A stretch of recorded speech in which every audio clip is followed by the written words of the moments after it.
हमारी प्रथा है, कुछ भी शुरुआत राम राम से की जाती है, राम के नाम से। तो आप सब मेरे साथ राम का नाम लीजिए। सबसे पहले राम राम जी, राम राम जी। इधर से आवाज नहीं आई। कैसे हैं आप सब? और आप सबका तहे दिल से धन्यवाद। इतनी सर्दी में आप सब यहाँ इतने समय से बैठे हैं, बहुत बहुत धन्यवाद। और प्रथम नमन मैं करना चाहूँगी इस रामपुरा गांव की पावन धरती पर, जिसने हमें समय दिया यहाँ पर एकत्रित होने का।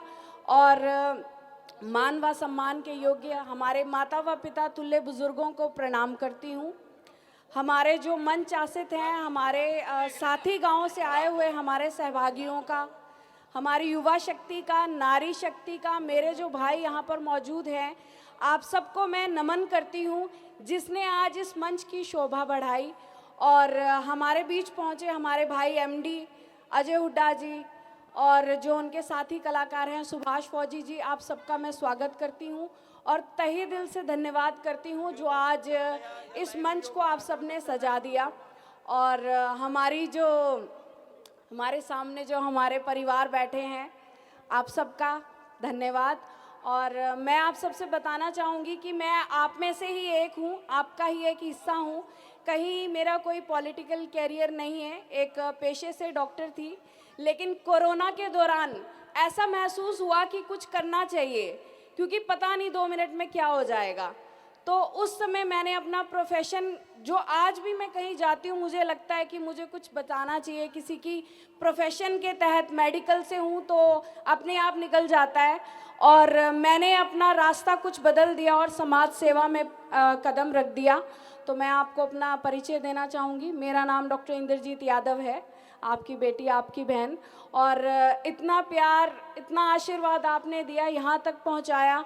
और उम्मीद है लास्ट मंजिल ये नहीं कि इलेक्शंस होने के बाद तक, जब तक जिएं, साथ काम करें और अपने क्षेत्र का विकास करें। आप सबका सहयोग चाहिए, आप सबका साथ चाहिए, ताकि जो एक शुरुआत की है, एक हल्की सी चिंगारी लगाई है अपने क्षेत्र में परिवर्तन की, उसको बदलाव तक ले जाएं और इस क्षेत्र को एक सितारे की तरह चमका दें। हमारा मानेसर नगर निगम पहली बार आया है, लेकिन मैं ये चाहती हूँ कि आने वाले समय में हम सब मिलकर इतना कार्य करें कि जो गुड़गांव नगर निगम है वो मानेसर नगर निगम के पच्चिनों पे चले और हमसे सीखे कि परिवर्तन कैसे आता है। और उस कड़ी में हम कुछ छोटे छोटे कार्य कर रहे हैं जो कर सकते हैं। और अगर आने वाले समय में आप सबका साथ मिला और मुझे कार्यभार संभालने का आप सबने मौका दिया, तो मैं आप सबसे वादा करती हूँ कि आपको अपनी वोट का कभी ये नहीं एहसास होगा कि हमने गलत किया। क्योंकि जब कोई इंसान अपना सब कुछ छोड़ के किसी एक चीज़ पे चलना चाहता है, परिवर्तन लाना चाहता है, तो उसके लिए एक एक सहयोग ज़रूरी है। और आज आप सबको यहाँ देखकर मुझे इस चीज़ का पूरा विश्वास हो गया है कि मैं अकेली नहीं हूँ, मेरा परिवार मेरे साथ है और हम सब एक परिवार हैं। इस नगर निगम को बदलना, जिम्मेदारी निभाना सिर्फ मेरा काम नहीं, हम सबका काम है। और आज हम सब मिलकर यहाँ प्रण लेते हैं कि जो कार्य हमने शुरू किए हैं उन कार्यों में आप सब मेरे सहयोगी बनेंगे और हर समय आप मुझे गाइड करेंगे। जैसे अभी भी मैं गांव में जाती हूँ तो मुझे बताया जाता है कि बेटा इस तरह से कार्य करें।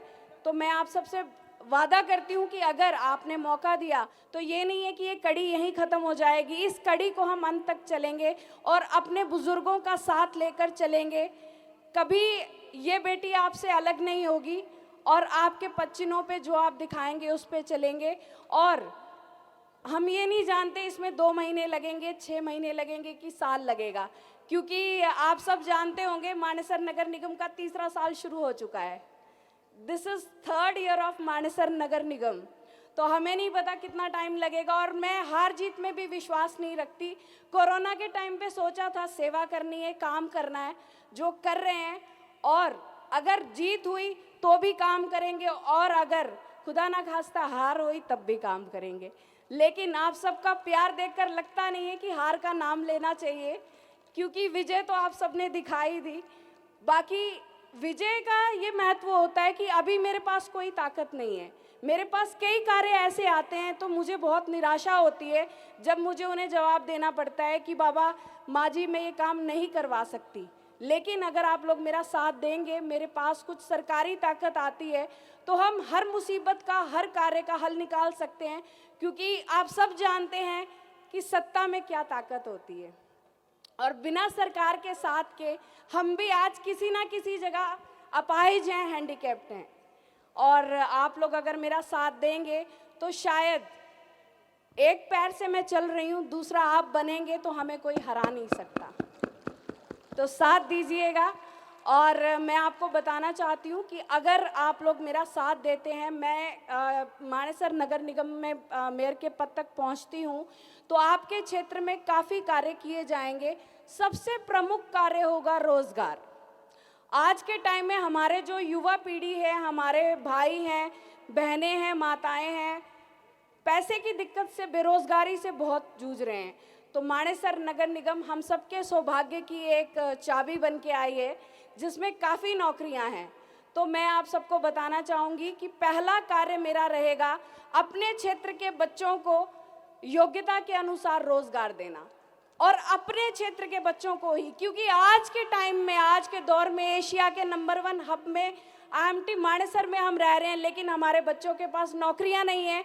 उन्हें कह दिया जाता है भाई लोकल हो, नौकरी नहीं देंगे, कब्जा कर लोगे। तो मेरा अपने आप से आप सबसे वादा है, खुले आसमान के नीचे हैं, कुछ झूठ नहीं बोलूँगी, नौकरियां रख के करना भी क्या है। बच्चे आगे आएंगे, भविष्य बदलेगा और हमें भी कुछ दुआएं मिलेंगी। तो साथ दीजिएगा ताकि हम अपने बच्चों के भविष्य को कुछ बदल सकें। दूसरा कार्य, योग्यता के बिना क्या किया जाएगा। तो मेरा जो मेन मुद्दा है, मैं सबको अभी से बना के चल रही हूँ ताकि अगर कल को इलेक्शन में जीत जाती हूँ तो मैं अपना समय उस कार्यशैली में ना बर्बाद करूँ कि भाई 2 साल लगा दिए ये बनाने में, उस गांव में क्या समस्या है। तो मैं आपको बताना चाहूँगी कि मैं साथ ही साथ सारी समस्याओं का एक लिस्ट बना के चलती हूँ ताकि वो समय बाद में बर्बाद ना हो। तो ये कार्य आपके हाथ में है कि ये कार्य धरातल पर लाने हैं या सिर्फ डायरी में ही लिखे रहेंगे। तो आप लोग साथ दीजिएगा ताकि उन कार्य को हम धरातल पर लाएं और एक परिवर्तन लाएं। दूसरा कार्य रोजगार। रोजगार एक तो इसके साथ साथ मानेसर की जो कंपनियां हैं वहाँ पे टाइप्स करके भी बच्चों को नौकरियां दिलवाई जाएंगी। और हमारी जो महिलाएं हैं वो कहती हैं भाई बेटा हमारे लिए क्या करेगी। तो मैं आपसे बताना चाहूँगी कि आज के टाइम में लघु उद्योग जो हैं वो काफ़ी गांव में चल भी रहे हैं, और मेरा खुद से प्रण है महिलाओं के लिए कुछ ऐसा करें, क्योंकि बचपन में छोटे होते हैं पापा से पैसे मांगने पड़ते हैं, पापा 10 रुपये देना, चॉकलेट लानी है। बड़े होते हैं तो हस्बैंड से मांगने पड़ते हैं, उससे बड़े होते हैं तो भाई अपना जो बेटा या फिर घर में जो बड़े हैं उनसे मांगने पड़ते हैं। बुढ़ापे तक मांगते ही निकल जाती है, मरते तक भाई 10 रुपये बीड़ी का बंडल लाने दे दो, नहीं देते, देंगे तो दे देंगे, नहीं तो नहीं देते। तो मेरा ये खुद से एक प्रण है कि अपनी महिलाओं को कुछ ऐसा करके दूं कि एटलीस्ट वो अपनी बीड़ी का बंडल अपनी मेहनत से कमा सकें। तो उसके लिए हर गांव में लघु उद्योग खोले जाएंगे जहां योग्यता की कोई ज़रूरत नहीं है, और हमारी महिलाएं अपना काम निपटा के 2 घंटे 4 घंटे जितना भी काम करें, अपना कच्चा सामान घर ले जाएं, तैयार करके उसको कम्युनिटी सेंटर यहाँ कहीं जो जगह बनाई जाएगी वहाँ से कलेक्ट कर लें। इसमें हमारे जो पढ़े लिखे भाई नहीं हैं वो भी कार्य कर सकते हैं, बुजुर्ग भी, महिलाएं भी, सबके लिए बराबर रहेगा। तो साथ आपका चाहिए, कार्य मैं करूँगी। और दूसरा, हर गांव में स्वास्थ्य कार्यालय है, लेकिन वहाँ पर डॉक्टर्स नहीं है। हमें छोटी छोटी बीमारियों के लिए गुड़गांव जाना पड़ता है, काफ़ी परेशानियों को झेलना पड़ता है। तो मैं आपसे बताना चाहूँगी कि अगर आप लोगों ने मौका दिया तो हमारे जो 30 गांव इस मानेसर नगर निगम में आते हैं, हर गांव में स्वास्थ्य कार्यालय खोले जाएंगे जहां उम्दा डॉक्टर, दवाइयां और इमारत बहुत अच्छी बनाई जाएंगी ताकि हमारे क्षेत्र में हमें इलाज करवाने के लिए बाहर ना जाना पड़े। इसके साथ साथ पशु चिकित्सालय खुलवाए जाएंगे, क्योंकि हमारी बहुत ज़्यादा जो हमारी लोग हैं वो पशुओं पे निर्भर हैं और पशुओं के इलाज में हमें काफ़ी पैसे खर्चने पड़ते हैं और नगर निगम के अंदर पशु चिकित्सालय भी आते हैं। तो मेरी कोशिश रहेगी प्रत्येक 2 गांव में एक पशु चिकित्सालय खोला जाए और हमें जो पैसे वहाँ वेस्ट करने पड़ते हैं वो हम अपने पे लगाएं। बाकी इसके साथ साथ मैं आपको बताना चाहूँगी, हमारी महिलाएं बड़ी परेशान रहती हैं। गांव में जाओ तो बोलती हैं भाई घूमने की जगह नहीं है, रोड पे निकलते हैं कोई टक्कर मार गया, आए दिन किसी ना किसी माँ जी के पैर या हाथ टूटा रहता है। तो मैं आपको बताना चाहूँगी कि अगर आप मौका देंगे तो हर गाँव में एक पार्क बनाया जाएगा जहाँ पर आप सेफली घूम सकते हैं। बच्चों के लिए प्लेग्राउंड्स बनाए जाएंगे। और इसके साथ साथ मेन मुद्दा, आज के टाइम में कोई भी ऐसी जगह नहीं है जहां मीडिएटर का इस्तेमाल ना किया जाए। तो जब से मैंने सोशल वर्क में आई हूँ, मेरी कोशिश रहती है कि मैं हर इंसान से डायरेक्ट मिलूं। तो मैं आपको बताना चाहूँगी, अगर आपने मौका दिया तो आप सबके लिए पहला कार्य रहेगा, जिस तरह से मुख्यमंत्री विंडो होती है, हमारी प्रधानमंत्री विंडो होती है, उसी तरह से पहला कार्य किया जाएगा मेयर की विंडो ओपन करना, जो 24/7 खुली रहे और आप लोग मुझसे डायरेक्ट संपर्क करके अपनी समस्याओं का बता सकें और हम तुरंत उसका समाधान कर सकें और हमारा मानेसर नगर निगम भ्रष्टाचार से मुक्त रहे, जिसमें डायरेक्ट रहेंगे तो बीच में कोई खर्चा नहीं पड़ेगा। भाई कोई ये नहीं कहेगा 500 रुपये दो फाइल आगे पहुंचाएंगे, डायरेक्ट बात होगी, डायरेक्ट काम होंगे। और इसके साथ साथ मैं आपसे ये कहना चाहूँगी कि अगर किसी के वोट कार्ड्स नहीं बने हैं तो अपने बनवा लीजिएगा, क्योंकि एक एक वोट जो है बहुत ज़रूरी है और आप सबके साथ और वोट के बिना शायद मैं भी कुछ नहीं हूँ। और आप सब ने अपनी बेटी को इतना समय दिया, मैं आप सबका एक बार फिर तहे दिल से धन्यवाद करती हूँ। और 2 लाइनें कहना चाहूँगी, बड़ी शायर नहीं हूँ लेकिन नेट से सर्च मार के लाई हूँ, 2 लाइनें सुनाना चाहूँगी।